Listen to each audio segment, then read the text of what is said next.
This week's Parsha is Parshas Lecha, and it's an interesting Parsha because it is the foundational story of the Jewish people. This is where the promise is given to Avraham Avinu that he will be turned into a great nation and that he will be blessed, and the people around him will only see success, and those who do not wish to see him be successful, they themselves will be met with a great and many curses.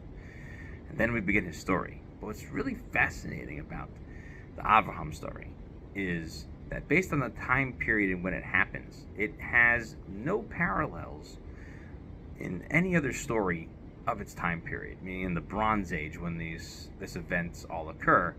When he picks up and leaves Ur Kasdim and goes to Haran and then goes to Eretz Canaan and then eventually into Mitzrayim, these migration patterns were still happening. It was a common thing, but was uncommon is to have a complete unknown from the story come out of nowhere and be found by Hashem and brought to Eretz Canaan. So the Midrash identifies with this issue, and the Midrash in Parshas Rabbah, it's one of the first ones in our Parsha, and it says that Hashem spoke to Avram. It says when he goes, now he's Avram at the beginning of the story, not Avram. It says, but that Hashem speaks to him and he says something, and the Midrash goes off of that. It says, it's like someone who finds a fine oil, and this fine, fragrant oil is in a place that is full of unwanted smells.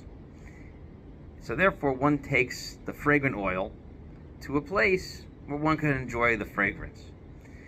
And so the Midrash, very few words, sort of sums up the feelings in and around the story. Here not introduces Avraham with any backstory whatsoever. One would expect that there's some calamity, something occurring, something going on. Noach is picked because the world is full of people who are vicious and cruel and thievery, and depending on how you want to type the Hamas and the Targum translate and so on. And there's a need for a Noach. We don't feel anything happening, having to see or perceive a need for an Avraham. And in a way, that's exactly the perfect backdrop to start the story itself in the title.